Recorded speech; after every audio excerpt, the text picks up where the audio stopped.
My father-in-law is an airline pilot. Do you know the difference between an airline pilot and God? God doesn't walk around like an airline pilot. You're listening to comedian Dana Gould. He's my guest today on Grind and Flow, where I talk to creative minds worth spending time with. I'm Chuck Moore. It's an absolute thrill to share my talk with Dana, comedian's comedian, and part of a groundbreaking generation of stand-ups that included Bob Odenkirk, Janeane Garofalo, and Patton Oswalt. Dana is also an accomplished actor, writer, and show creator, having written most notably for The Simpsons and Parks and Recreation. He even appeared on Seinfeld. Dana's latest triumph is the new stand-up special, Dana Gould, Perfectly Normal, now available on YouTube and iTunes. Here's something for you. I didn't discover Dana through his comedy. That came later. I became a big fan through his podcast, The Dana Gould Hour, one of the very first podcasts I became obsessed with. More than a decade later, I still get excited when a new episode drops. Each show is an epic, multi-hour assortment of in-depth interviews with authors, comedians, and others of note, as well as his tightly narrated True Tales from Weirdville, all covering comedy, music, vintage pop culture, and an occasional smidge of politics. The Dana Gould Hour is divinely niche, and what I've come to admire about Dana's work is how he unapologetically leans into topics of interest to him, but in a way I think is very accessible and mindful of the listener's time. Dana and I talk about this, the gift of an audience's attention, and how a mentor of his greatly impacted his approach. Dana also talks about avoiding resentment of others' success, keeping a lot of hustles going, and here's a timely one, maintaining relationships with family members whose politics are at odds with your own values. Our conversation was recorded at Atlanta's legendary Punchline Comedy Club. Thank you to Marcy and crew for being such gracious hosts. Also thanks to my friend and former Turner Classic Movies colleague Scott McGee for making the Dana connection, and Rick Dasher for on-location production support. And now here's Dana Gould, a man with a lot of fingers and a lot of pies, talking about what he finds most satisfying about his eclectic career. What I like about it is that it's out of the mainstream. I've always done it. I've never done anything else really. And I'm a bit unapologetic about it. I just kind of do what I want to do. And for better or worse, I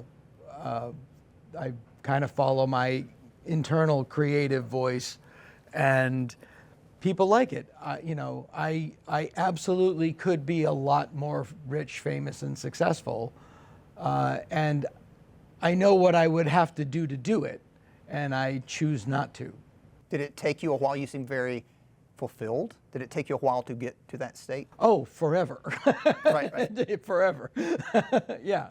But I am very lucky in the sense that I started very young doing this. I was 17 when I first started doing stand-up. I was 2 weeks out of high school. And so by the time I was, 30, I was a seasoned veteran. I'd really had a full career before at the age when most people are just getting their legs.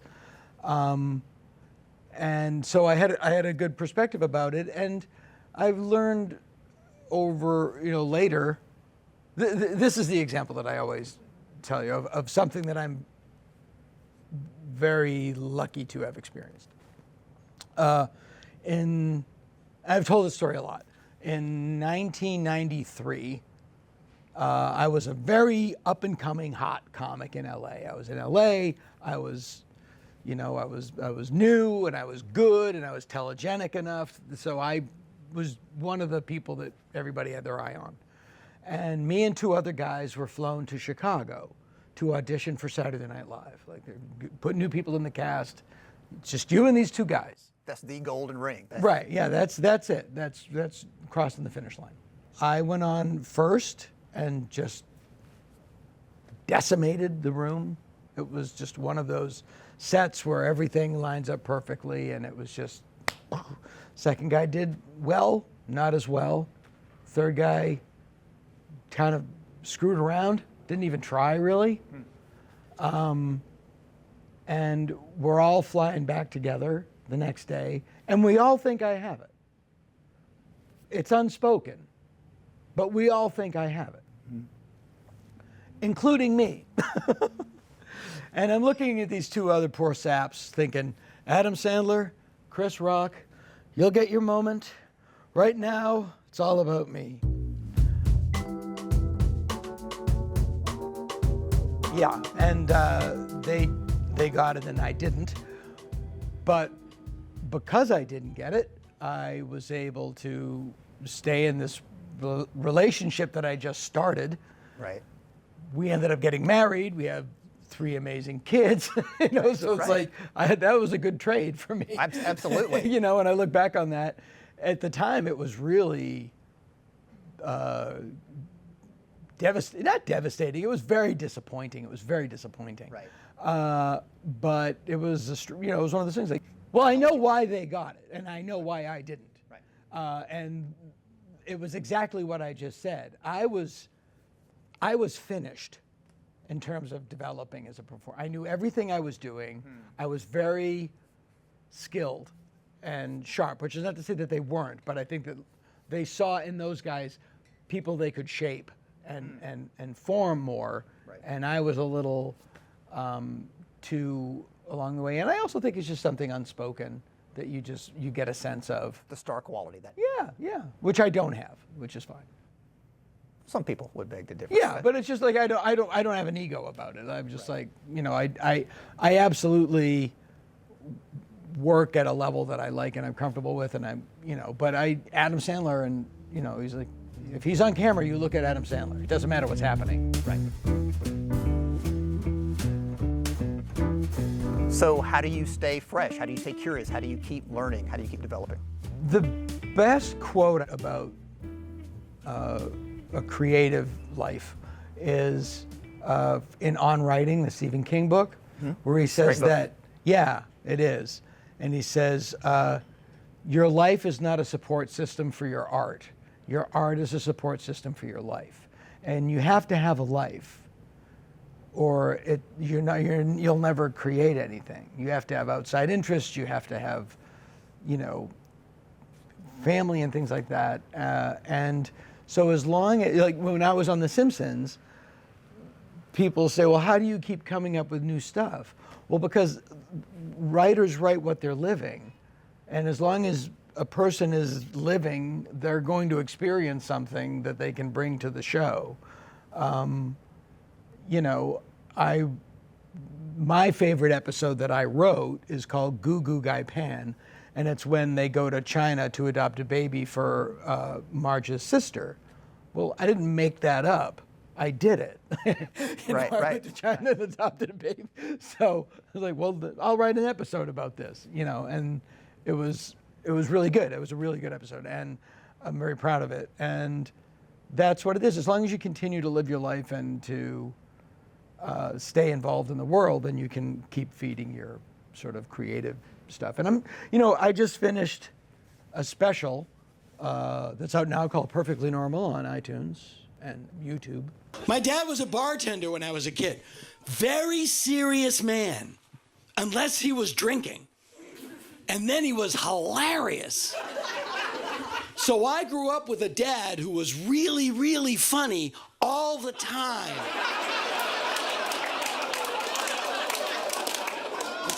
He would sing Christmas carols all year round, but use them to bitch. Oh, I make all the money and your mother spends it all.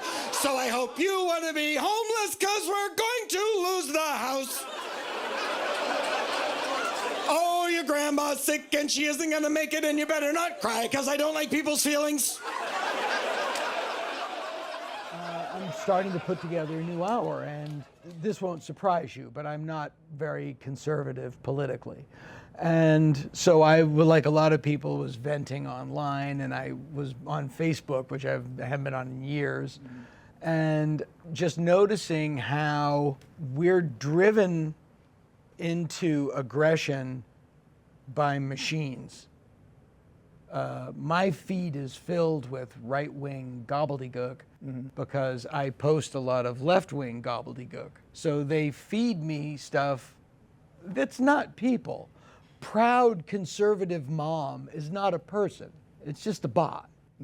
But they send it to me to drive me crazy. So I'll write a horrible comment and stay on long enough to see an ad for Bulova watches. And it's very detrimental to society. Right, absolutely. So, you know, it's like we're all being driven crazy by machines. And Right. so I'm trying to find ways to talk about that in a way that's you know, comedically accessible. You've been open about, like, you're different politically than your dad and your brothers. Tell us a little bit about your dad, your brothers, and how do you maintain relationships? Yeah, that's a really good question. Yeah, they're all perfect Trump voters. They are blue collar, white Anglo-Saxon, working class blue collar guys in Massachusetts. They hunt and they do everything. And one brother's like a prison guard, like he's... One brother's one brother's cop, one brother's prison guard. But I know them all individually, and you know they're the kind of people that would pull over and help you change a tire if they saw you on the side of the road. Right. You didn't have to be a friend of theirs. So you know they're really good, decent guys, but they look at the world very differently than I do. And what I've realized now is that they don't live in the same reality than I do. They are fed right-wing gobbledygook all day by watching Fox News and reading, you know, the Boston Herald and whatever Facebook shoves to them, and they really do think that like Democrats are so evil that whatever you do to keep them out of office is acceptable. And I know people that feel the same way about conservatives. They're all the devil. And it's just not true. In terms of my relationship with my family, it's great. Because, and I give them endless credit for this, they don't talk about it. Right. We don't bring it up. And we have, I have one brother I talk about, you know, what's on Me TV.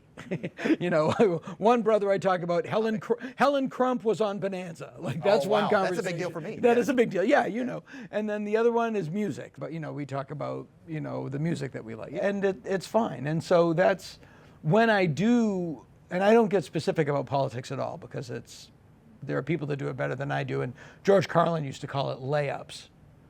Doesn't really count.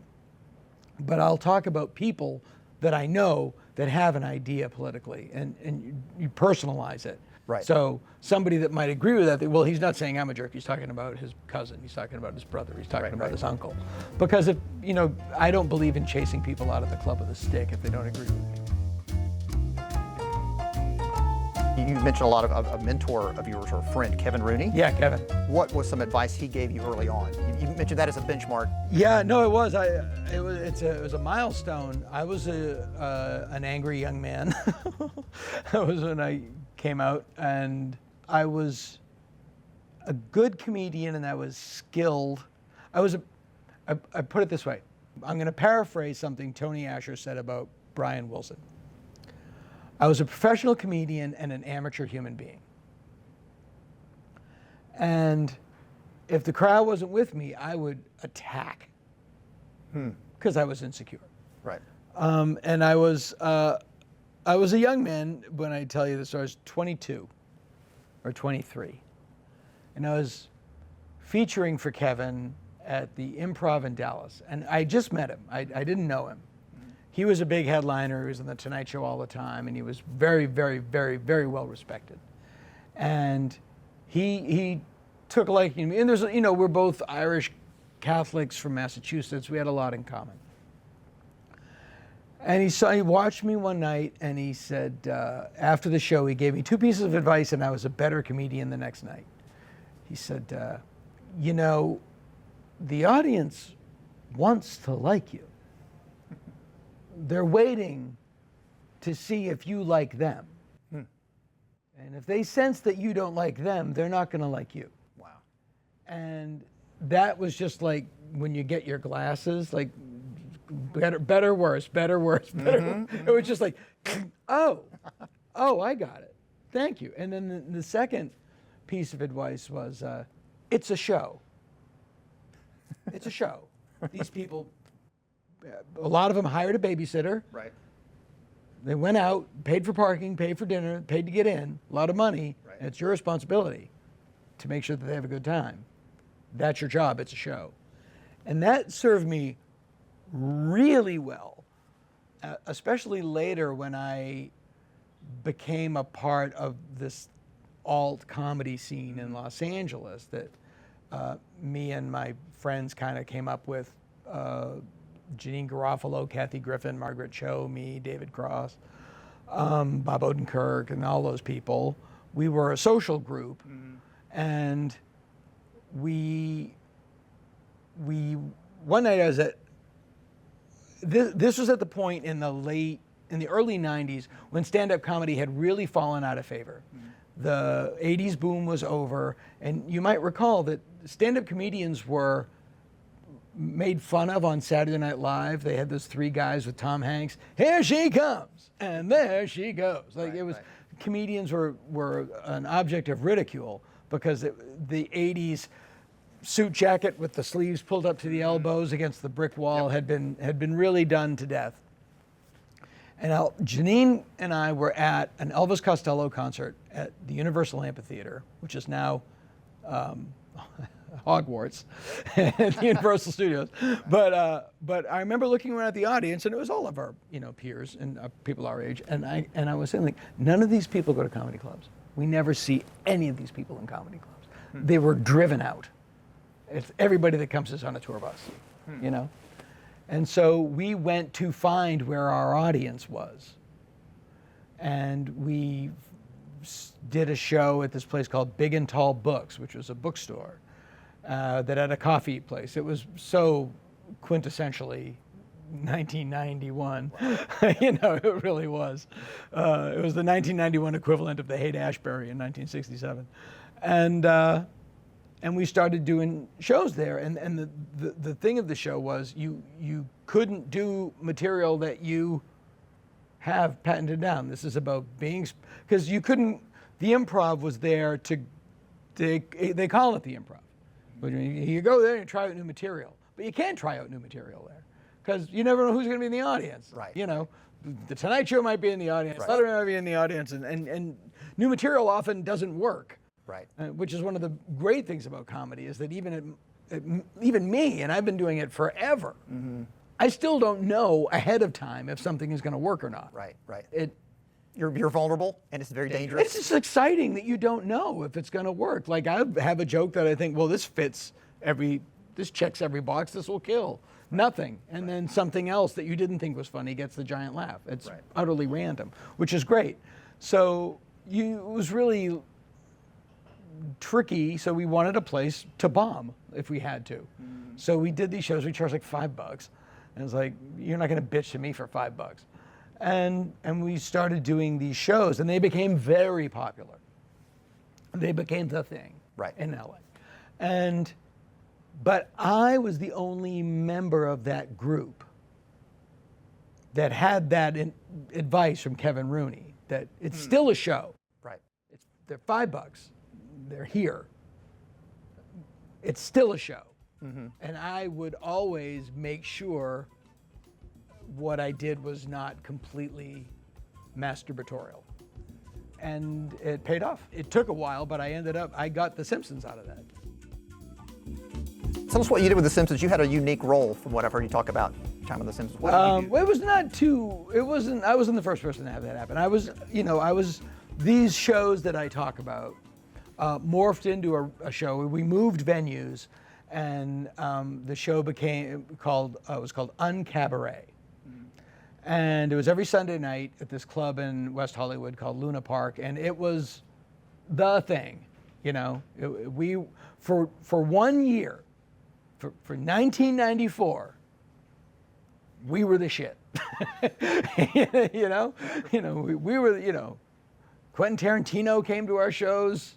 Well, that was his peak. Yeah, and it was, half of the Uncab group is in Pulp Fiction.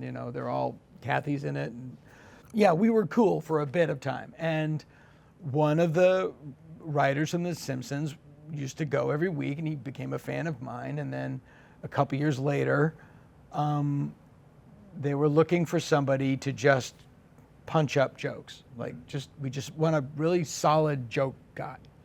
And they said, would you like to come in and do like just a day a week punching up jokes?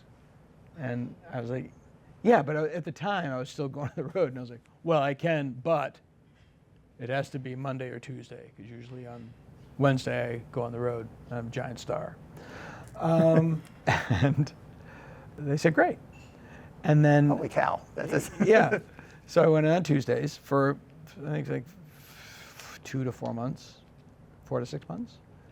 And then one day I was sitting in there, and something else was happening at the same time that allowed this to happen. Was I was getting, the comedy boom had died out, and the road was not what it was. Mm-hmm. And I'd also been doing it for a long time by that time. My first time I went on stage was 1982, and now it's 1999. And one day I was sitting in there, and I just bought a house, and I was getting married. The guy who was running the show came in, and I sat down, and he said, I think your contract is up. And I started gathering my stuff, like, sorry, I'll leave. And he just said, do you want to just come every day? And I said, yeah. He goes, all right, I'll call your agent. Nice. And then right out the door, he went, sucker. And that was it. I started on The Simpsons, a young adult, and left a grown-up. Why? Just because of the level of talent? I learned how to really write. Okay. By the time I left, I was married. I had children. I had, a mortgage. That'll do it. I was fully adult by the time I left the show. So that to me was like what college should have been for someone. Right. Yeah. During this time or any other time in your career, were you ever able to take a victory lap, or at least settle in and go, oh, this is kind of nice, to enjoy what was going on? Oh, I did for a long time. Yeah, I really, really loved it. Yeah. Okay, you can't talk to Dana Gould without bringing up one of his signature and perhaps most esoteric passion projects. Let me tell you a little story. His frequent portrayal of Dr. Zaius, the iconic fictional orangutan from the original Planet of the Apes movies. In live appearances and a YouTube talk show, Dana lovingly recreates the character with elaborate screen-quality makeup and costume. The actual portrayal, however, is something else. It's the late 70s, and I'm doing 3 days on a little film called Beyond the Poseidon Adventure. You're welcome. Dana Zaius goes way off book as a celebrity hipster from the 1970s, prone to frequent dropping of arcane references mined from the likes of Dean Martin's Celebrity Roast and the Johnny Carson Tonight Show. Your mom loves him, and your grandmother's in love with him. Weird Al Yankovic, ladies and gentlemen. Hey, Dr. Z, how you doing? This is like Space Ghost, except it's only your career that has passed into the afterlife. Yes, see? Stop! And then later, don't go to bed, actor Tony Curtis is gonna come out here to eat an entire pineapple in one bite. One of the things that you do is a show called Hanging with Dr. Z. Yeah. Pretend I'm trying to explain it to my grandmother. Oh, it's easy. What is it and why? It's very simple. What if Dr. Zaius from Planet of the Apes had a talk show in the 70s? It's simple. I think you sell yourself short that it's simple is what to me is appealing, is just how the references are so arcane and specific about a very finite period of pop culture. Yeah, it became a great repository for my landfill of useless showbiz knowledge, because I really am obsessed with showbiz. And I was a kid, I grew up watching, talk shows. Watch Merv Griffin, Mike Douglas after school or whatever. So what happened with the character was John Hodgman had this internet competition about, because of this photo, it was Maurice Evans on the set of Planet of the Apes reading Mark Twain's biography, and he had a big internet show, and he was like, somebody send me a video of Dr. Zaius doing Mark Twain. And I'd heard about it, and I emailed him, and he said, that is so weird. I wrote that as a sketch 20 years ago. That exact same thing I wrote as a sketch 20 years ago for Ben Stiller show. And he said, would you want to do it at Sketchfest? in San Francisco. And my impulse was like, no, that sounds like a lot of work. Right, absolutely. But then I thought, well, wait a minute. I knew makeup people. I'm very good friends with the people that do The Walking Dead, KNBFX. And Greg Nicotero, who is the N in KNBFX, is one of my best friends. Talked to him yesterday. It was his birthday, and he's down here. So I literally called him up, and I was like, hey, it's Dana. Do you have somebody there that I can pay, obviously, to fly to San Francisco with me, and we'll put him up and pay him and fly him. But I need to do a movie quality Dr. Zayas makeup. Hang on a minute. Yeah, sure, Andy will do it. And that was the end. It took that long. And then we did it, and you can see it on YouTube if you Google Dr. Zayas, Mark Twain. Where are we now? We got a season coming up, or With the new one? Well, we're doing something different now. So that's kind of got the show going. And then when COVID hit, Rob Cohen, who I shared an office with in the Ben Stiller, said, like, we were going out of our minds. And he's like, let's do a talk show for Dr. Zayas, for Dr. Z. We'll do and it can be like Space Ghost, so they're not there, so we can it'll be COVID safe. Right. And then it built from there. Right. And the character developed, and Rob had a big hand in the character. One day he just said, he's Sammy Davis Jr. And that was it. That nails it. Right, because right at the beginning, people came in thinking it was between two ferns, and they were like shitting on me, and I was like, I can't do that. I'm not good at that. Right. And Rose like, no, everybody's your best friend. Everybody is the best guest you've ever had. It's Sammy. Right. And that really fit with because I'm not a scabrous person, and that worked really well. We did 3 seasons. We didn't, we would love to have someone pay us to do it. That's slow. Well, and that's the question I want to get into about the business side of things. And I think people, even if they're not into show business, I think our culture is shifting, so we're all having to be more entrepreneurial. Sure. To just make a living. So yeah. Oh, I know. Everybody's working 5 times as hard for 1/3 the money. There you go. Yeah. So with Dr. Z, how does that work, business-wise, business model? It's awful. Me, Rob, and a guy named Pete Aronson, we each put in 1/3, and that's 50%, and then we crowdfund the other 50%. And after 3 seasons, we just got tired of hitting people up for money. Right. So we're doing different things now. I've been doing live shows a lot and live streaming them. Rob and I are writing a short film that's pretty much like The Kid Stays in the Picture, starring Dr. Z. Wow. And I have a live show with him April 13th that will be streaming, and I do the live show at GalaxyCon, those conventions. Wow. So yeah, he has a life of his own. And I will definitely keep doing it. And if somebody wants to give us some money to do it, I'll do the talk show again. Right. But I just feel bad constantly hitting people up for money. Well, without outing you, how are you flying under the Disney Fox radar? No. I was Seth MacFarlane was a big fan of the show, and he basically it's kind of don't make too much money, and we don't care. That's phenomenal. That's amazing. Yeah. Especially when you get into the Disney world. Yeah, that's what they said. They were just, they said we have to, this was before Kingdom on the Planet of the Apes came out. And they said we have to talk to the feature department because they just bought Fox and they're still familiarizing themselves with all of Fox's assets. Right. And they said we have to talk to the feature department and see what their opinion is. Right. And the feature department went, go, do it. Because it's not what they're doing. Right. It's they're not doing the old Charlton Heston characters. And they have their own characters, but it keeps them in the zeitgeist. It makes them look hip and cool. It's only good. It's a rising tide lifts all boats. Right. So I've been very lucky, and what I love about it is it's a different set of writing skills for me. Like he does jokes that I can't do, and vice versa. Like I can't just give him my act. It doesn't work. I have to write in a different way, which I find fun, and it's not me.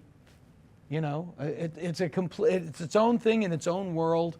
I was always and I'm not equating myself with this person. I was always so jealous of Paul Rubens, the way he had Pee Wee Herman, and it was his own thing, and it wasn't Paul, and it had its own universe. Right. And even if this is microscopically analogous to that, that's enough. I've often wondered if Bob Dylan is the same way. I know some stories about Bob Dylan. There is a story that someone said, they called him up. And they said, where are you? And he said, I'm on the 3rd Street Promenade, which is a big walking shopping mall in Santa Monica. I said, what the hell are you doing down there? He goes, I got to give people Bob Dylan stories. This is from a reliable source. Very reliable source. Interesting. Yeah. So do you think it's as much of a construct as the Pee Wee character? I think or a little bit. I think that they do that in a way to keep people at bay. You know, it's like it's you have to, I think you have to have a character so you can just be yourself and stay sane. Have you seen the new Tom Petty documentary, or not the new one, but the newly released Tom Petty documentary from back in the day? It was Cameron Crowe's first film. Oh no, I haven't seen that. Heartbreaker's Beach Party. It's on Paramount+. Heartbreaker's Beach Party. It's about the Long After Dark album from '82 Right. and '83. But he talks about that, but he says the opposite. He goes, I can't, get up there and be TP, then come home and be someone else. He was really big on what you see is what you get. Yeah. I understand that as well. I can't imagine, like I stood next to Paul McCartnney once, as close as I am to you, and I didn't say anything. I was just You like, didn't lose your shit? I mean, that's admirable. No, I didn't. I just went. I just what the fuck am I going to say to you, And I like to think he was somewhat grateful. I would have told him that he wrote my favorite pop song on earth, which is Paperback Writer. I just think I just love that song for no particular reason. I just think it's a great song. But how many times has he heard that? Everyone who meets him knows him. Right. It's everyone who meets him that he doesn't already know goes, it's like Abe Lincoln, the Lincoln Memorial walking around. How you doing? Wow. Yeah. I like to think that he appreciated it. So you've been open on your show in an interview just about therapy and self-care, and there was a big moment, I think it was in the 90s. I cracked up. There you go. Your words, not mine, but was that along the time before, after you got married? It was before. That was actually just before I met my wife. Yeah, in I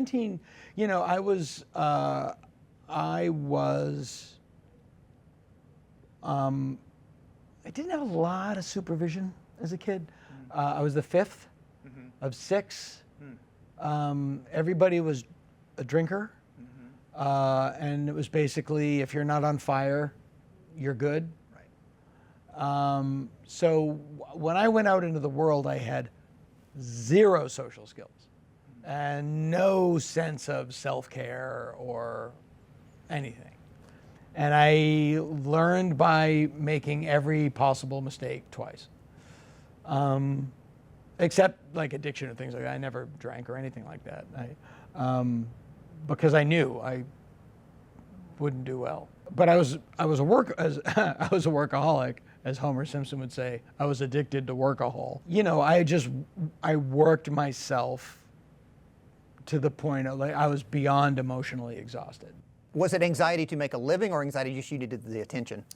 More the latter. Okay. And just an inability to stop. And it was just it was a perfect storm of I had to move. I had just visited my family, and it was not a great trip. It was very dysfunctional, and I had so much unexpressed rage and anxiety that I didn't sleep, to my memory, for 11 days. Wow. The doctor later said, you probably did sleep, but you don't remember it. But I was certifiable and ended up at the hospital. And, when you go into the hospital and say, I can't remember the last time I slept, they go, what drug are you on? And then you say, nothing. And they go, sure. Mm-hmm. So they take a blood test, and then you sit in a room for an hour and a half. And then they come in, they realize that you have nothing in your system, and then 8 doctors come in and go, tell us again, what happened? And the staff psychiatrist at Cedars came in, and it was just like, oh yeah, it's this, ABC. And he's still my psychiatrist. Wow. So are there red flags you look for now? Yeah, I learned how to really take care of myself. I have to, it's a lot about, you just have to take care of yourself and have boundaries, and, sleep is a big, you have to sleep. And what's weird is that was in July of 1994. In December of 1994, I met my wife. And I don't think had I met her before, we would have dated because I wasn't ready emotionally. You know, I was kind of like, and by that point, I was. I mean, people used to say to me like, "Are you afraid that if you get therapy, it'll affect your creativity?" And I would always be like, "Yeah, I don't want to. I'm so good." And by that point, I was like, "Fine, great, I don't care." I'd rather. And then you realize that's a canard because how can having more knowledge about yourself impinge on your creativity? It doesn't make sense. Right. How can having access to more colors make you a worse painter? So I've been thinking a lot about this lately, about great artists. Do you have to be an asshole to be a great artist? Do you have to just check out part of your brain to devote yourself to that craft? Like to be a Lindsey Buckingham? I don't think that at all. And all of the artists that I look up to and admire are, with the exception of Dylan, who I heard could be kind of a dick, or certainly is portrayed as such in the past. Right. But no, the people that I look up to and admire are all lovely. You know, like, and I've been very lucky to have met many of them. Like I love Elvis Costello. He's a delight. I love Albert Brooks. He's great. We watched Lost in America just last night. Yeah, I mean, he was so influential. George Carlin, nicest guy that ever came down the pike. Right. And then other people that I either passed away before I could ever meet them or that I knew, but like people like Rod Serling and David Lynch and writers and creative people that I look up to, Tim Burton, they're all lovely. You know, David Lynch, notoriously nice guy. Same with Rod Serling. I don't think it's, not only as a requirement, it's probably detrimental. I was just like, work it out. Right. You know, call your dad, work it out. Hey. I've heard a lot of comedians talk about that it's common among comedians to be resentful or to be watching what other people are getting. And I don't feel like Oh, I sure, feel yeah. like that's human nature, even beyond comedians. Yeah. What's certain tricks that you've been able to overcome that, or have you? What it gets it for me is when I see people doing the stuff that I wish I had done. You know, like comedians of comedy annoyed me, not for anything they did, but the fact that I wasn't doing it. And I got competitive. I don't need to be the best. I don't need to be the best. I'd rather be interesting. And what I try to do and what I've been able to do over my career is focus my creative work into the areas that I'm a fan of, like Dr. Z and my podcast and stuff that I have the people that like the stuff that I like me. And they come, you know, I provide stuff that they like. And that's great. That's all I need because I have a life. I have wife, I have kids, I have animals, I have interests and hobbies and friends. And, you know, it's like, yeah, I'd love to make a movie. I also like to go to the movies, you know? Yeah. You're in a wonderful place. A common theme in the podcast is talking to different artists about how hard it is to make a living. Yeah. I've certainly been fortunate. Like, where do you Yeah, even but it's begin? tough. You know, I'm busting my ass like everybody. Absolutely. Still enjoying the grind? Yeah, I am. But I like when I'm able to work, you know? You know, it's harder for everybody. What are you most excited about now that you're working on? I'm writing a film that is not a comedy that I'm very excited about. And then I had another idea that I think I'm gonna write as a novel, just to see if I can. No one's asking me to do it, but I think it's a really good idea. So as I you know, I'm gonna still do another hour of material and do another special on an album, and I'm gonna do more Dr. Z. But I also like to, in the podcast, but I like to push myself into other areas and stay excited and challenged and, you know, stuff like that. Do you have a self-provided structure? Like, how do you know when you wake up in the morning what you're going to work on? Well, right now, yeah, no, I don't. I could be so much better at it. It's really easy when I'm on the road, actually, because today was the most productive day I've had in a year because I'm alone in the hotel room and I can just concentrate. Right. Otherwise, I have 3 kids, 4 cats, 2 dogs, my ex-wife.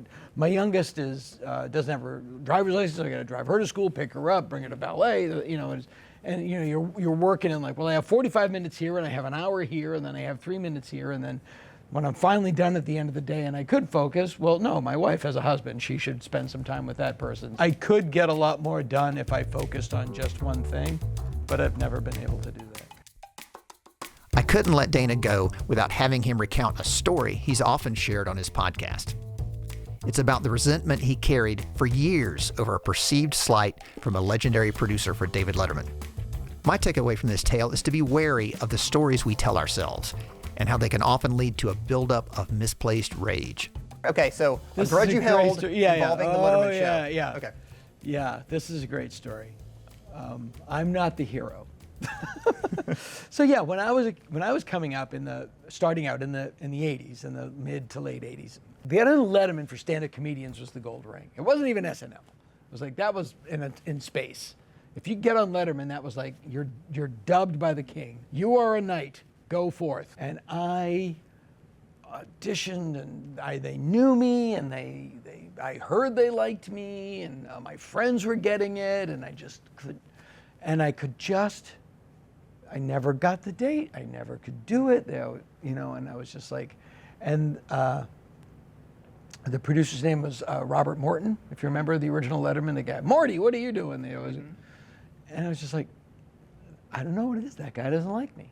I don't know what I did, but I cannot buy my way onto that goddamn show. So now years go by. I'm married, and Morty has left the Letterman show, and he's a Hollywood gadfly, and he's got a house in Tuscany, and my wife is an agent, and she, I was back in the day, I was in a high-flying social circle for a brief and shining moment. And so like, we're going to Morty's house in Tuscany for a week. And I'm like, well, there's no way I'm not going because my wife's going. Right. I'm going to go. But inside I'm like, Morty, my bête noire. It's like, I will, it's like going to Darth Vader's house. So we're in Tuscany. And he's lovely. He's just like, here's some cheese, here's some, eat, relax, don't do anything. Yeah, he's. And one night we're talking about the show and Letterman, and he goes, Dana, when did you first do the show? And I said, 1998. He goes, no, that was after I left. And I said, yeah. And I could tell he wasn't joking. Like, I have a bullshit meter. And like, he's like, you're kidding me. And I go, no, because you were always on the board. And then he was, and then he was like, I'm so sorry about it. I hope you don't think it was me. It's just like, yeah, you probably had a lot to do, exec producing the David Letterman show. But it was so obvious. And it's just that thing of like, it was all in my head. Right. It was all in my head. And I remember when I finally did do the show, I went to New York. I did the show. It was fine. The show was done. All my close friends were on the road or out of town. There was a lot of traffic. So I just walked back to the hotel, changed, went to a movie by myself, went back to the hotel, watched the show, got up, flew home. It was the most anticlimactic. And that was it. Yeah, as my friend Drake Sather used to say, hey, I'm on TV for 5 minutes at midnight. But I gave years of my life to attaining that goal. Wow. But all that rage that you All carried. misplaced. Yeah. It's like, I used to say this about, more about women in my past. Like, I wish I could get back all the time I spent wondering what someone who wasn't thinking about me was thinking about me. Well, the whole thing about not letting folks live in your head rent free. Yeah. Oh, I have condos in my head.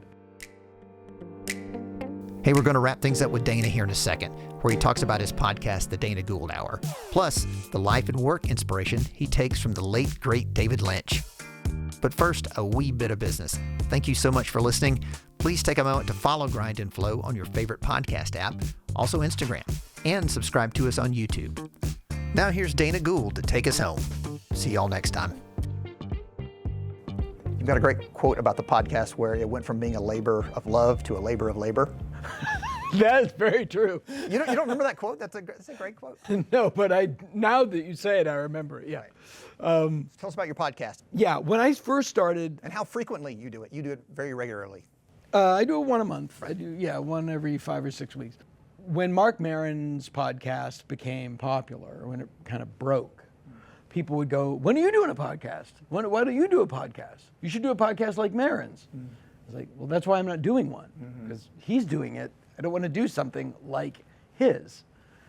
And then I finally got an idea, which was there was a radio show in LA at the time called In the Dark by a guy named Joe Frank. And he would tell these long monologue stories. And he would put like a beat bass under it, like just a rhythmic track. And he was very hypnotic. And he would slowly, and the story started out normal, and then they would slowly get more and more surreal and more funny. And they were real, like it was a group of businessmen that decided to climb Mount Everest.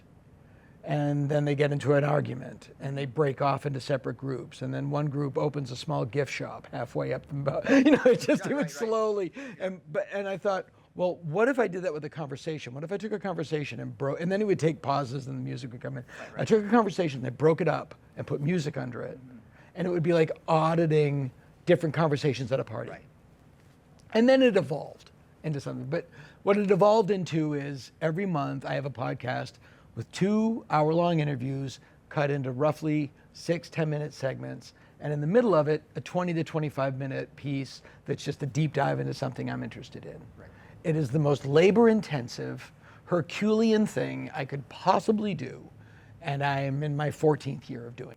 But it pays off. It's very tightly edited. It flows. It's very tightly edited. You can tell a lot of care goes into it. It doesn't make money. It pays for itself, and that's good enough, and it keeps me out there, and people love it, and so I'm happy to keep doing it. But yeah, I do nothing the easy way. I don't know why. Every album has to be Smile. Wow.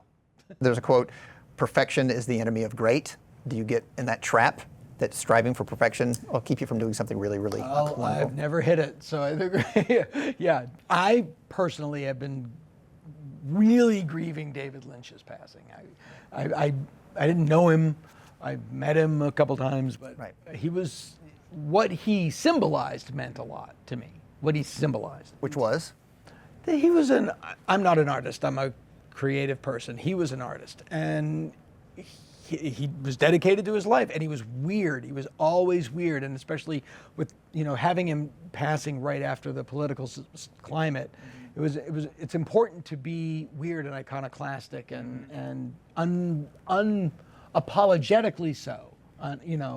Like, I don't care what you do, I'm going to be me. I'm going to do this, and it really look at a movie like Inland Empire or Fire Walk with Me. The movies that he made that were really challenging. He absolutely could have made a fortune just making movies of whatever, But he chose to follow his vision, and Inland Empire, love it or hate it, it's what he wanted to do. And I really admire that, because I always say the audience comes last. That you owe them something that they're not expecting. You have an obligation to entertain them, but you can also challenge them. And if you can combine those both, that's the sweet spot. And I love when you combine that with balancing it with Kevin Rooney's advice. That's exactly what I'm thinking. Like, I'm probably more of a sellout than David Lynch is because of that. But it's like, yeah, no, I'm gonna do what I want to do, but I'm gonna do it in a way that is accessible. Well, can't do any better than that. Thanks so much, man. Appreciate your time and your insight.